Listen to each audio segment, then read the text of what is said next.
Ancient texts define particularly the pre-dynastic period that has prevailed for hundreds of years in ancient Egypt, depicting the reign of gods. Akhenaton is considered as an ancient Egyptian pharaoh belonging to this period. Some extraterrestrial life theorists interpret his elongated skull as a sign of extraterrestrial heritage. Ancient Egypt boasts one of the most incredible histories on the planet's surface. Not only the astonishing architectural achievements of the Egyptians, but also the incredible knowledge they possessed in various sciences is an impressive detail known worldwide by only a few ancient civilizations. However, the mystery Egypt holds is not limited to the grandeur of the pyramids of Giza and the Sphinx's magnificence. The ancient Egyptian civilization has mysterious details, and one of the most significant is Akhenaton, also known as the fourth Amenhotep. Akhenaton, a pharaoh of the 18th dynasty of the New Kingdom of Egypt, is the young child of Queen Tai and the third Amenhotep. When his elder brother Thutmose died before their father, Akhenaton became the co-regent. He ruled as a pharaoh for 17 years between 1353 to 1336 BCE or 1352 to 1334 BCE. He changed the name of his wife Nefertiti to Amenhotep in the 5th year of Akhenaton's reign. While the birth name of Amenhotep means Aman is pleased, the title Neferheper translates to beautiful are the forms of the sun. Akhenaton used this name until his death after officially declaring Atenism as the state religion in the 5th year of his reign. Born in the late 15th century BCE or the early 14th century BCE, Akhenaton ascended to the throne after the death of his father, the third Amenhotep. In the early years of his reign, he used Amenhotep as the family name but changed it to Akhenaton, meaning servant of Aten, in his 5th year. In the same year, he banned the traditional polytheistic Egyptian religion and established the monotheistic Aten cult. In his 6th year, he decided to abandon the capital of Egypt, Thebes, and establish a new capital in the untouched lands known today as Tel El Amarna. To eradicate belief in other gods, Akhenaton had the names of other gods removed from temples. After reigning for approximately 15 years, the religion he established collapsed following his death, the city was destroyed, and he became recorded as an enemy from the post-Amarna period onwards. Later, efforts were made to erase everything related to him. Akhenaton's name remained forgotten for about 3,000 years until its discovery in the 19th century. As Akhenaton had no male heir, his son-in-law Smenkhare, the unnamed stepbrother who married one of his daughters after his death, briefly became pharaoh. After his sudden death, Akhenaton's son Tutankhamun ascended the throne. Tutankhamun's sister on the paternal side, Ankhesenamun, either died before or after childbirth. When Tutankhamun died at the age of 18, who had no blood ties or kinship with Akhenaton but was assumed to be pharaoh based on his military command, succeeded to the throne. The place designed as a sanctuary away from enemies in Thebes and where the new religion would be lived is known as Tel El Amarna. This city, which has been designed, is one of the first planned settlements in history. It is entirely designed for the worship of the god Aten, with buildings, temples, and roads. Near the completion of Amarna, the king and his wife Nefertiti settled in the city. Meanwhile, Egypt had fallen into great instability. Innovations also occurred in art during this period. Pharaoh portraits were not as static and godlike as before, they were drawn in a more realistic manner. Akhenaton initiated the departure of art from religion. The pharaoh is depicted eating, kissing his wife, or presiding over a ceremony, outside traditional scenes. The pharaoh portraits that could be drawn are quite interesting. The long neck body structure was frequently used in other works of this period. In the first year of Akhenaton's reign, he initiated a revolution in religion by accepting the Atenism religion and announced the worship of the sole god Aten, rejecting all other Egyptian gods. Although it initially seemed similar to ancient Egyptian religion, Atenism represents a transition to a monotheistic religion. During Akhenaton's time, the priests of Ammonius were quite powerful. The pharaoh had to consult and seek the advice of the priests before making any decisions or seeking prophecies. Akhenaton, wanting to break free from this influence and follow his own beliefs, closed the Karnak temples and dismissed the priests of Ammonius by banning magic and sorcery. This situation caused great chaos in the country. The historian Ahmed Osman claims that Uya, who was Akhenaton's maternal grandfather, is the same Joseph mentioned in the Old Testament and the Quran. When Akhenaton died, the 10-year-old Tutankhamun succeeded him to the throne. Tutankhamun changed his name to Tutankhamun and reopened the way to the worship of Ammon and other pagan deities. When the young pharaoh died at the age of 18, the priests of Ammonius organized a memorable ceremony for Tutankhamun, celebrating the restoration of the old colonial and pagan order. His already prepared tomb was placed for discovery by Howard Carter centuries later. The names of Akhenaton and many of his descendants were erased from temple walls. The claim that Akhenaton pioneered monotheistic religions and that this religion might have later transformed into Judaism is a widely accepted view by many scholars. One of the main proponents of this view is Sigmund Freud, the founder of psychoanalysis, who discussed the topics of Moses and monotheism in his book.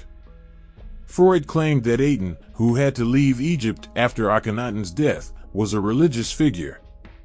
In his work The Origins of Religion, Freud answered the question of whether Jews took the tradition of circumcision from Egypt by saying yes. He also pointed out that circumcision had been a long-standing practice in Egypt and that it was known to be a unique practice only found in ancient Egypt. He noted that no other people in the Eastern Mediterranean practiced this tradition and that the Samians, Babylonians, and Sumerians were uncircumcised. Lyle is reaching the conclusion he narrates. If Moses not only gave the Jews the religion but also a command for circumcision, then I am not a Jew but an Egyptian.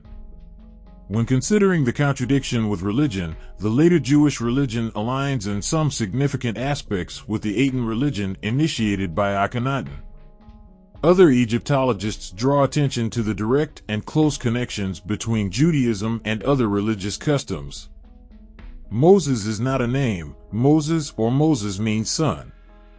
It is present in the names of most pharaohs, just as there are 5 characters in Moses' life story resembling the semi-mythological story of Osiris similar to the story of Jesus.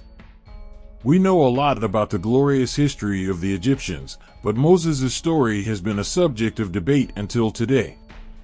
The Egyptians had a pharaoh, similar to Moses, whom they wanted to erase from Egyptian history. Akhenaton was dethroned due to the rebellion of Egyptian priests for introducing the belief in a single god. Moses might have been a priest of Akhenaton, but he adopted the mysterious pharaoh's life story. Due to Marfan syndrome, his limbs, including his head, were thin and long. He resembled an alien. Akhenaton is also called Joyful Abraham. Therefore, Moses must have been his priest.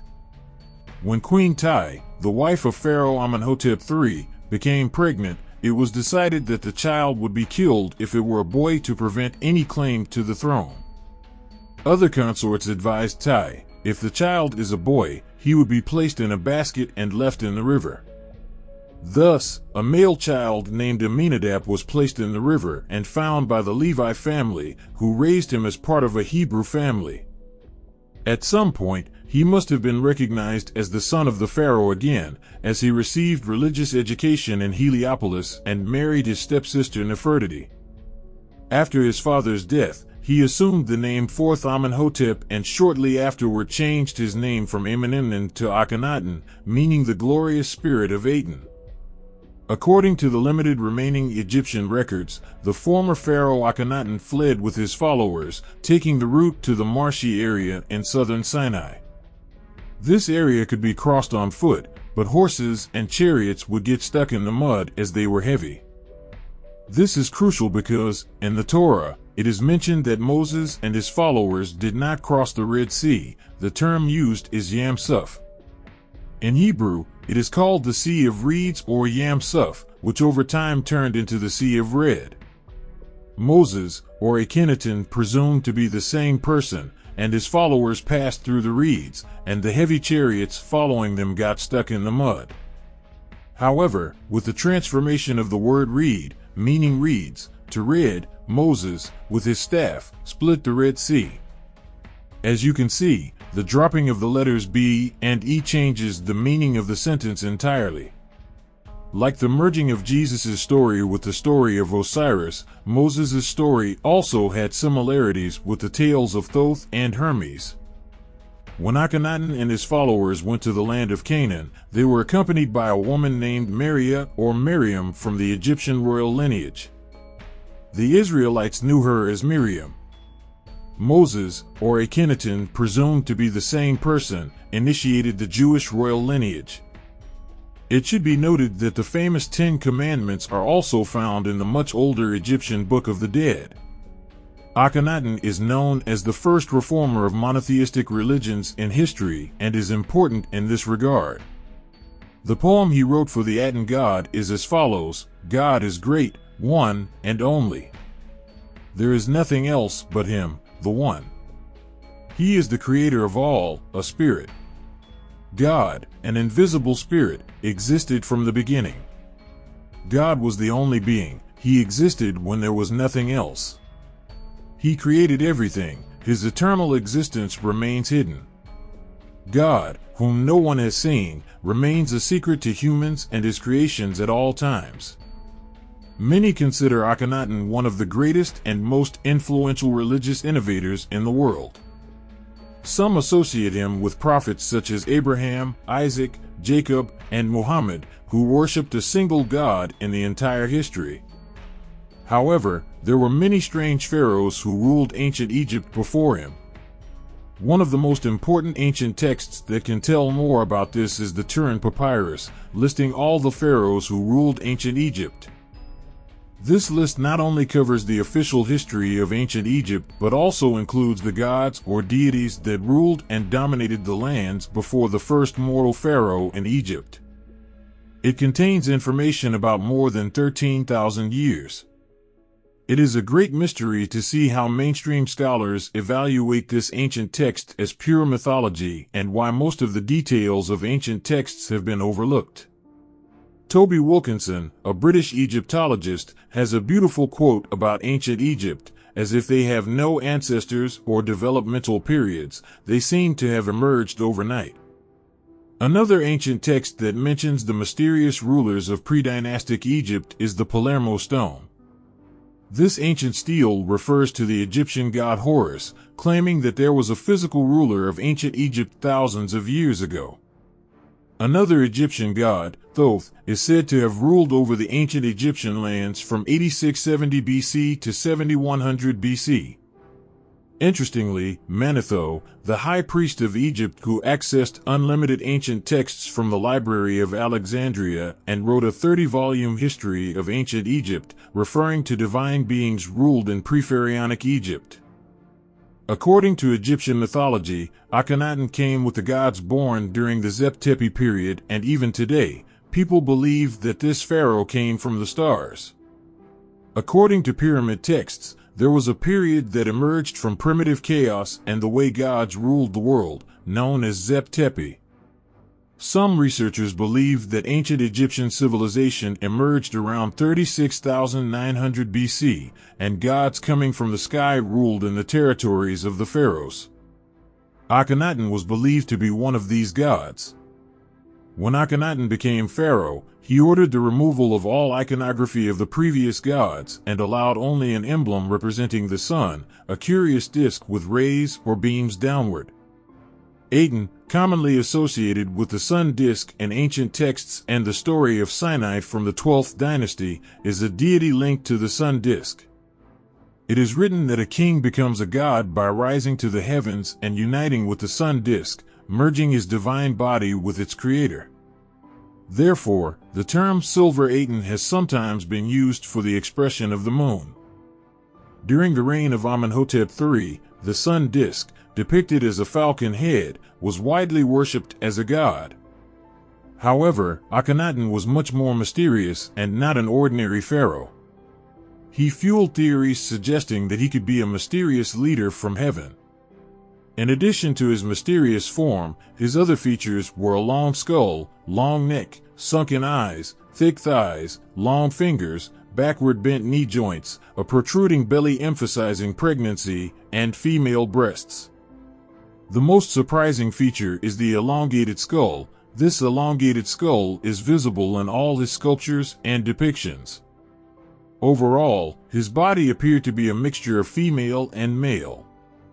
While all other pharaohs are portrayed as powerful and majestic figures, his portrayal as a weak, peculiar-looking being with an elongated skull is unusual. This is because, instead of a powerful depiction, Akhenaton is portrayed as a weak, strange-looking being with an elongated skull.